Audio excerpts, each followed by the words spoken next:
Hello, welcome back. I'm Darren, and today we are going to get caught up in the childish fanboy shit that's going around again, everywhere. It's not AMD versus Nvidia, it's AMD versus Intel or AMD versus something. So, now I want to make things. Well, the first thing I want to make clear is anyone coming to this channel is completely welcome. I don't care what brand you use. It's not a problem to me because I don't care about brands, and I want to make that very clear. And it's possibly quite obvious. I don't know. But when I talk about my products, I talk about the product. So when I talk about my 4080 against the 7900 XTX, I talk about 4080. I don't say I prefer Nvidia. I say I prefer the 4080. And there's a big difference to be had there because I couldn't give a fuck about the brand that is attached to the product. I judge the product against the product. So I kind of want to make that clear. I thought it was obvious, but as normal, apparently it's not. I don't know why. So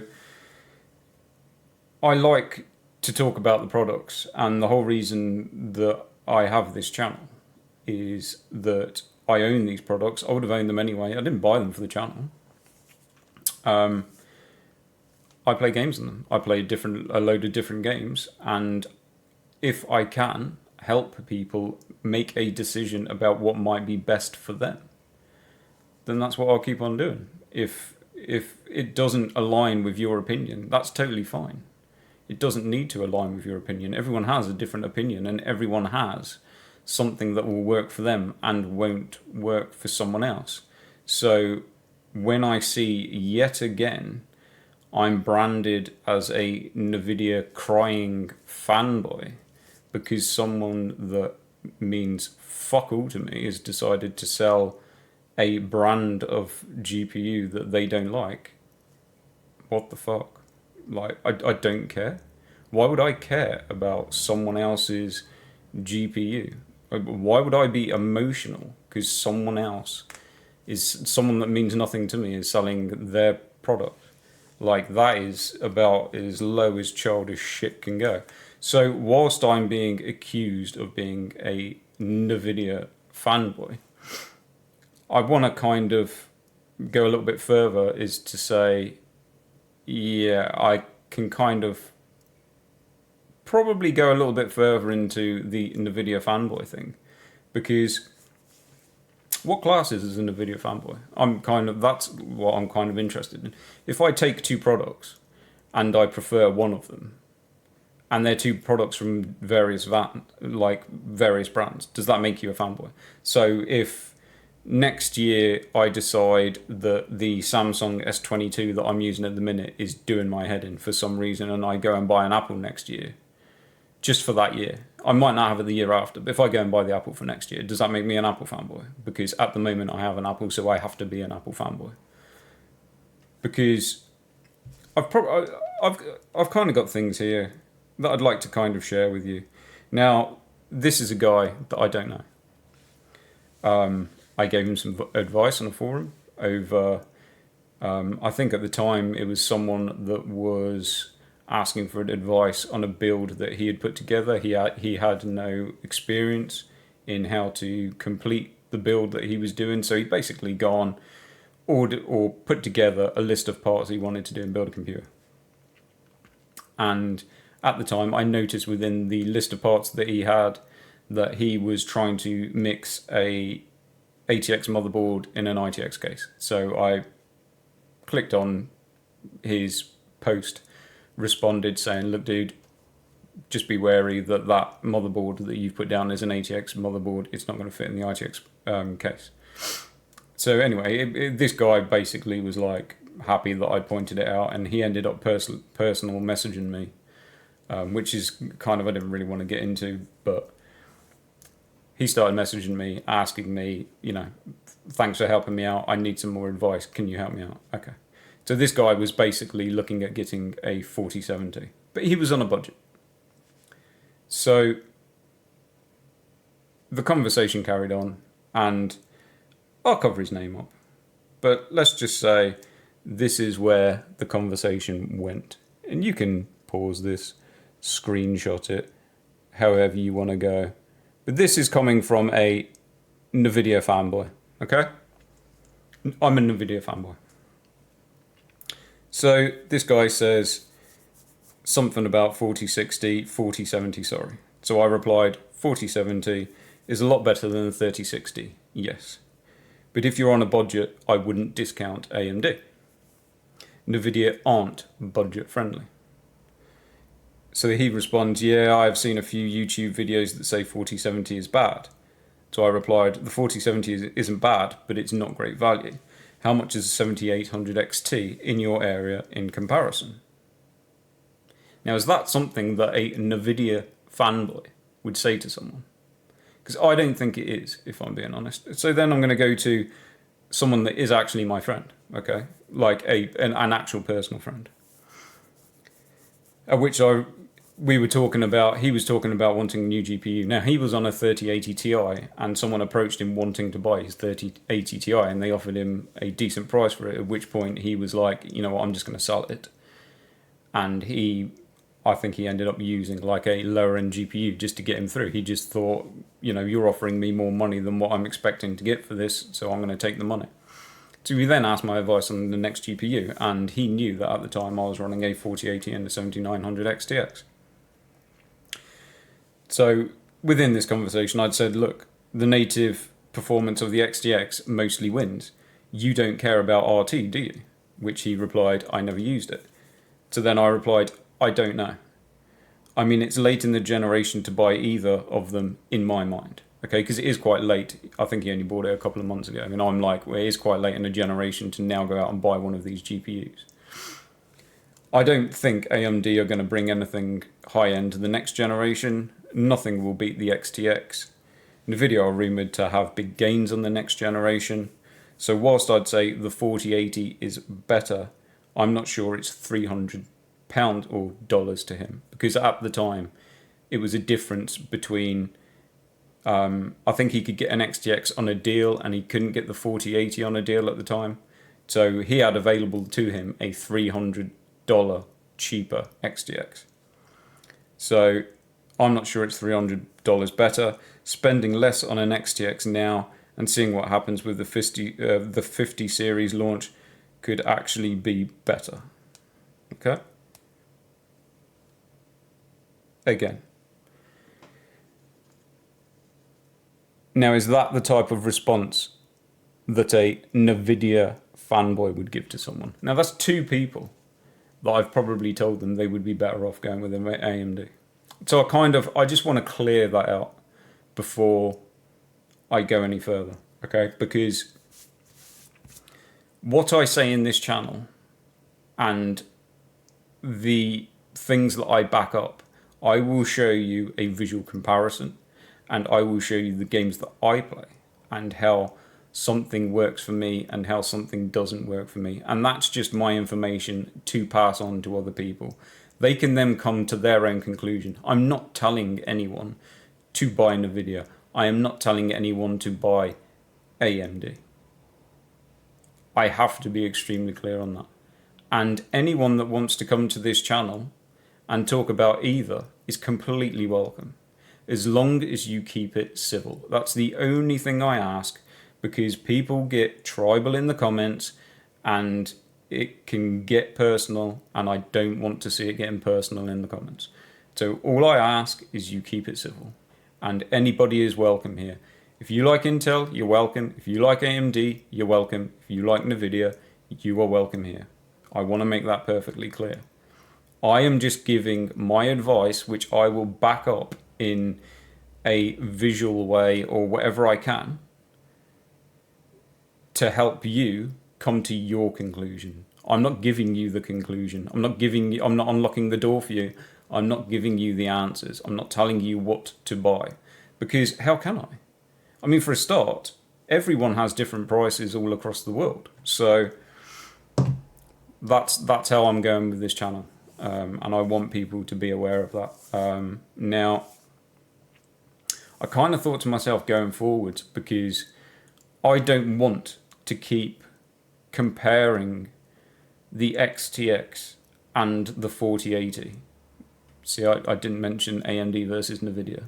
The XTX, the piece of hardware, versus the 4080, the piece of hardware. I don't want to keep comparing them to each other, because I don't see any other way than it looking like I'm trying to make one product look negative or one product look better. And I don't see them as the same product. They are different products that have, different aspects of why one is better than the other. And you know that. The XTX has better raster performance. The XTX has the higher capacity of VRAM. Those are things that go in favor of the XTX.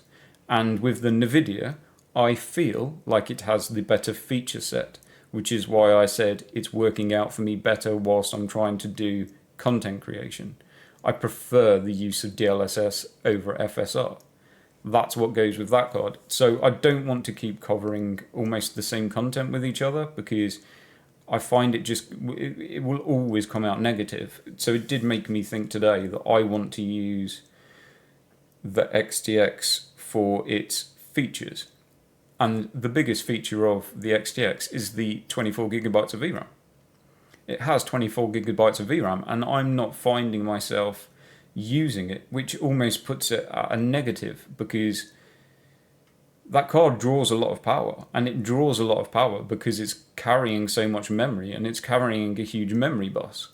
And if I'm not using it, it almost seems like a waste. So I'm kind of thinking going forward, I haven't done this for a long time, and it didn't work out great last time I tried it. But now I've been on PC for a bit longer, and I'm now more confident with software. I'm thinking that I'd like to use that card in a way that I can use that memory.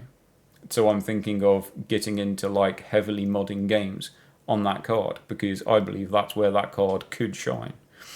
And I did think about it the other day. I was randomly on Steam, and I did think I quite fancied downloading Skyrim and just throwing like all the mods on for Skyrim. And now I know it'll probably still look a bit dated compared to your new UE5 engine games. But at the time, I loved that game.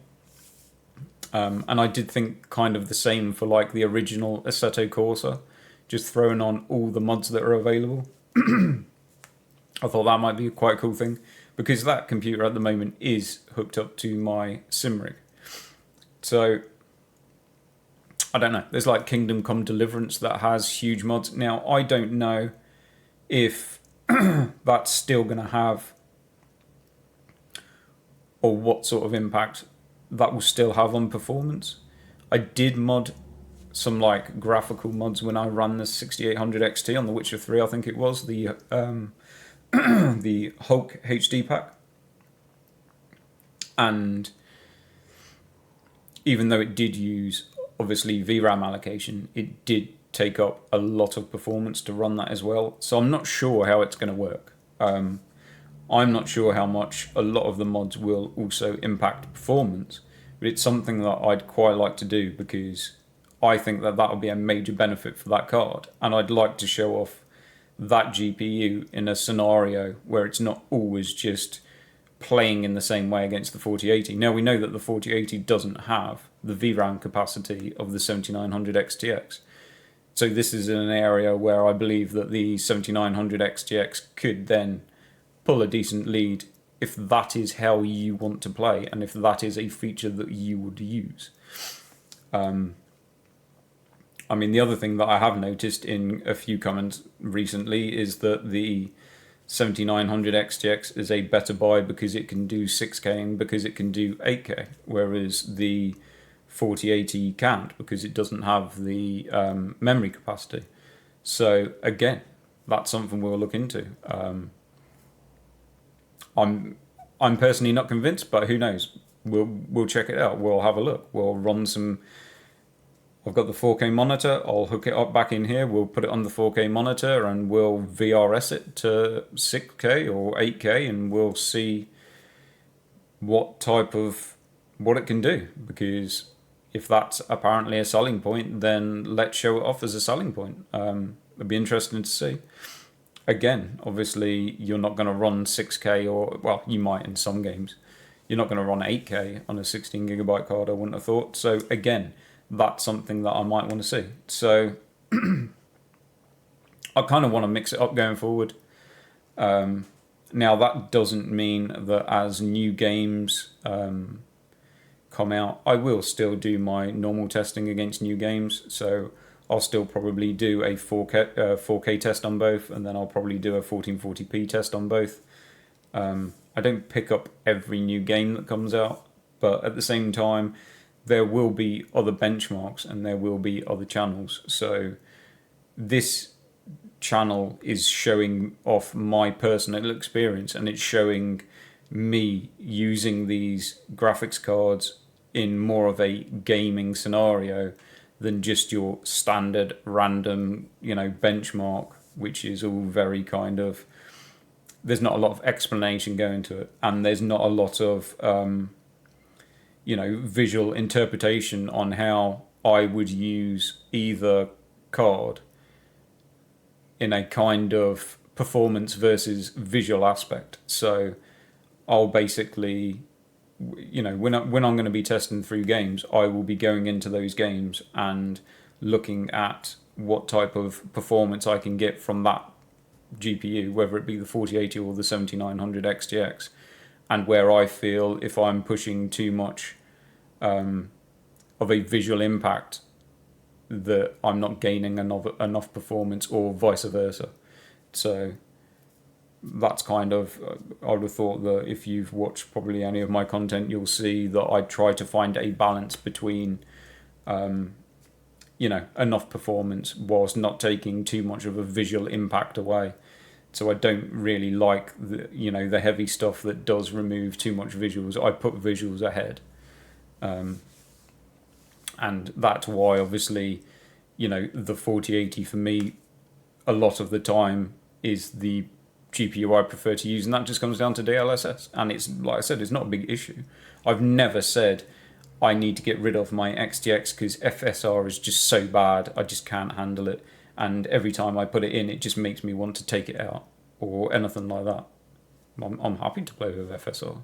It's not the end of the world. Would I prefer if it was the DLSS? Yeah, I probably would. Sometimes is it enough that makes me think I have to change it over? Not really. It's just one of those things. I have both, so I have the choice. It's not a big deal. It's not like I have to, make a huge deal out of something which is so small and so significant. So yeah, basically, I just wanted to make that clear. I can safely say I'm going to stay away from other content from now on. I don't want to get involved in any childish tit-for-tat bullshit. I'm older than that. I've got grandchildren, for fuck's sake, so I'm not interested anymore. Other people can say whatever they want about me, that's fine. I couldn't give a fuck. My content is purely, hopefully, if it can, to help other people out. If it does help you out, awesome. Like I said, if you don't agree, tell me, in the comments, tell me you don't agree. I don't expect people to agree. I expect people to have a difference of opinion. And that's what these whole platforms are about. So we can share our difference of opinion, and we can debate our difference of opinion, and we can see how we, what the end of that situation is after we've spoken about it, if it's civil. As long as it stays civil, that's fine. I might learn something different. I might suddenly decide, no, I'll tell you what, you're right. I am completely fucking wrong. Like, I've got that really wrong. You are right. You might turn around and you might be in the situation where you think, oh, hold on, yeah, okay, I've got that wrong. You're right. Whatever. But it doesn't have to be a you are 100% right or you are 100% wrong. And what doesn't have to be constantly is the arguments I see is best. I don't care about best.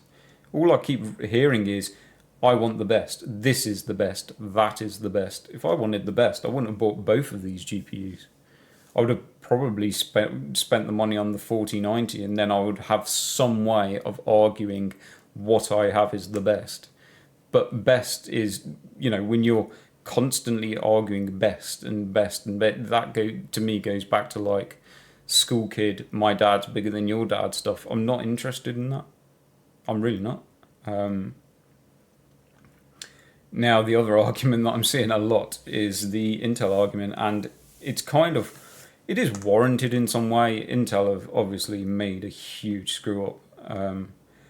Now, I've quite enjoyed the Intel platform, and I know that they are bad when it comes to efficiency, like really bad. We're talking the worst efficiency going across any of the kind of GPU problems we've seen. Because effectively, I mean, not so much in gaming, but I think I was in a game last night. Unless it was because I was doing shaders. It might have been because I was doing shaders. But it does generally, you know what I mean? The Intel will push a hell of a lot more in the way of wattage than what the 7800 X3D will. That thing is efficiency king for its performance. It's unreal. But the only thing is, when it comes to kind of desktop applications and stuff like that, it doesn't feel as snappy as what my Nvidia system does. My Intel system does. So I do still quite like Intel, but oh my god, I don't know how they're going to sort out what they've done. I'm kind of thinking that I just got lucky, and the reason I got lucky is because using Intel for a while, I soon realised that Intel isn't something that I'd consider your general plug and play. Whenever I buy a new Intel, the first thing that I will do is run a like a Cinebench application or something like that whilst I'm monitoring it, and just check how much voltage and how much wattage I'm pulling, and then I will go into the BIOS and I will make those adjustments before I even start using it. So generally, now the way that I do it, I don't think is the way that most people would advise to do it, because I think most people would advise that you run like a negative voltage offset. I don't do that. I think the people say that for a reason, that you'll still get your kind of desktop efficiency, whereas if you set a manual voltage, you won't get that drop in voltage you'll get if you were doing it via an offset. I'm not sure. I think that's kind of what was said. But effectively, I will run my CPU, and it's kind of been the same, certainly with the 13th gen. It might have been the same with the 12th, where I ran a Cinebench application and they pretty much ran 1.4 volts stock. Whatever the motherboard was, however it was, they would run around about 1.4 volts. So I would then lock the clocks. So instead of it being a boost clock, I'd lock them. So if it was, if it would boost to like 5.2 or 5.4, I'd lock them at 5.2 or 5.4, and then I'd just drop the voltage. And on all of the Intel systems that I've had, I've been able to just drop from 1.4 to 1.3. And that normally saves around about 80 watts. So it'll normally, like some of those CPUs were pulling over 350 watts. So instantly dropping it from 1.4 to 1.3 was dropping them to around about 250 watts, which is about, I believe, Intel limit. Now, if me doing that from the start has saved them, I don't know. I haven't really looked too much into the reason it's happening.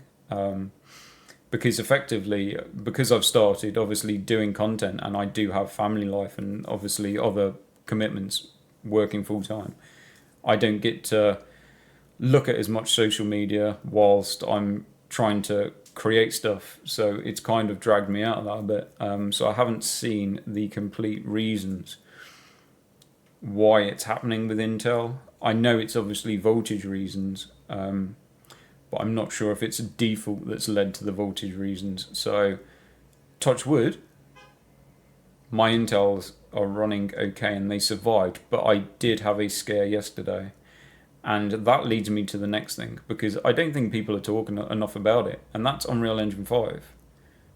Because I had a moment yesterday where I'd left my system on, and it was really hot yesterday, like over 30. It was around about 32 degrees in the house, which is hot for here anyway.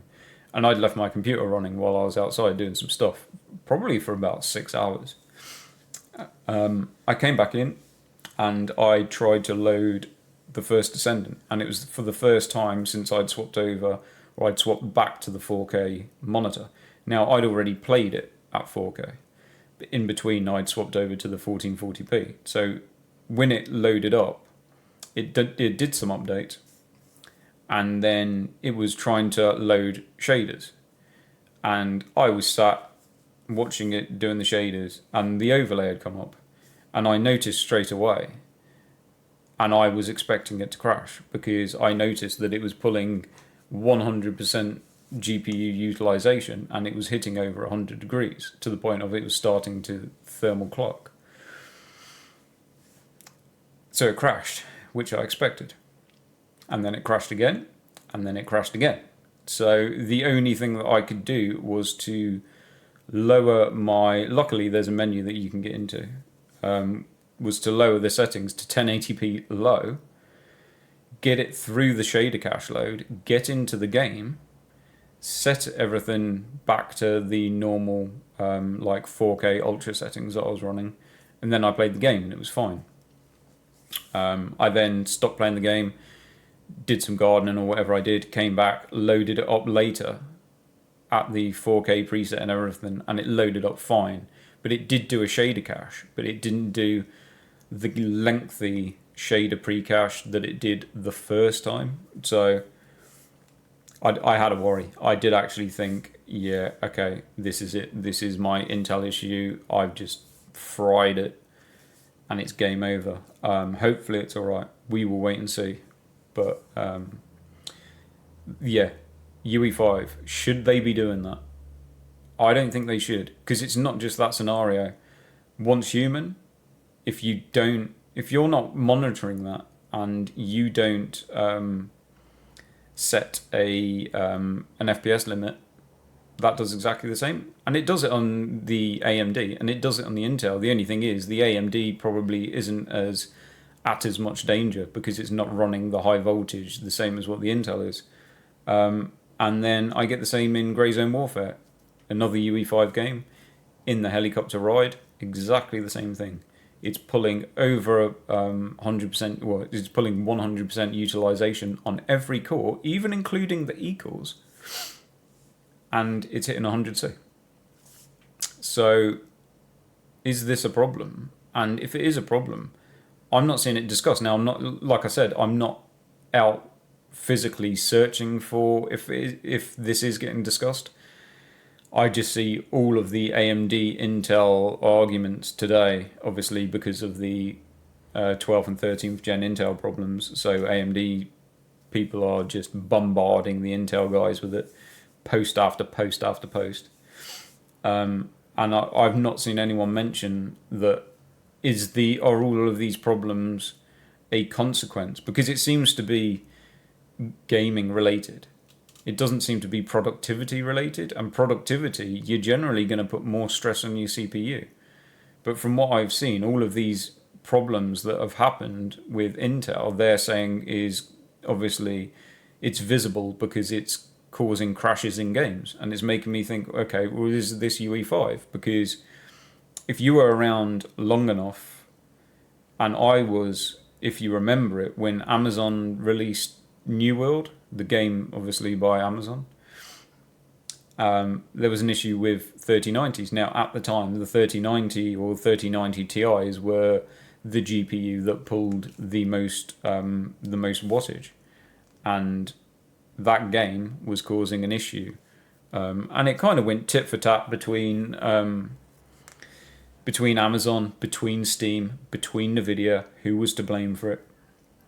And I don't even remember now who was actually... I don't know if Nvidia took some of the responsibility and if New World took some of the responsibility. I'm not sure. But this seems like it's not a far-off issue from what's happening in UE5, because I don't believe they should be doing it. I mean, realistically, just put a longer time to store shader if that's what you need, or figure out a way that you're not hitting these CPUs so hard. Or like Grey Zone, what's going on in the helicopter ride? It's almost putting me off playing UE5 games, and it's on both systems. It's not just down to the Intel system. I get exactly the same on the 7800 X3D system.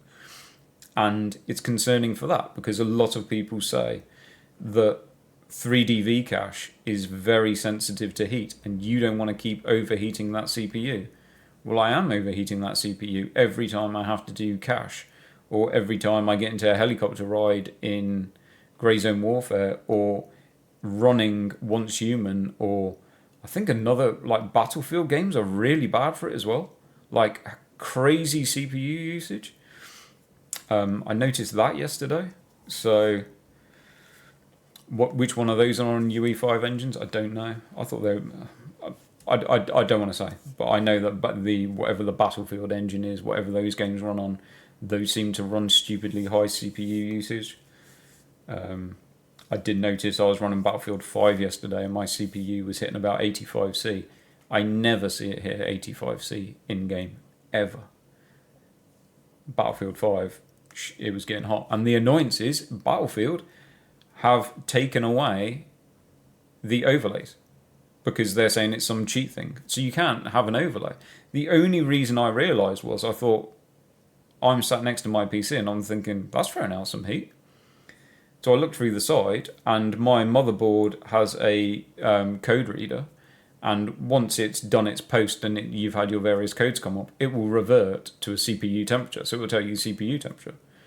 I looked up at the CPU temperature, it was like 85 when I looked at it. It might have been 87. And I'm thinking, yeah, I'm going to come out of this game because something ain't right there.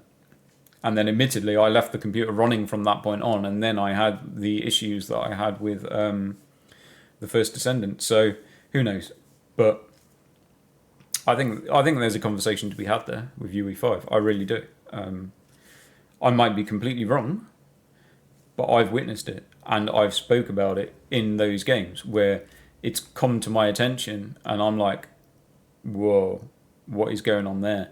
That's pushing my CPU harder than a Cinebench R23 run. That isn't right, because you don't run a Cinebench R23 run for 3 or 4 hours, but you'll run that game for 3 or 4 hours, and that's kind of concerning. So who knows?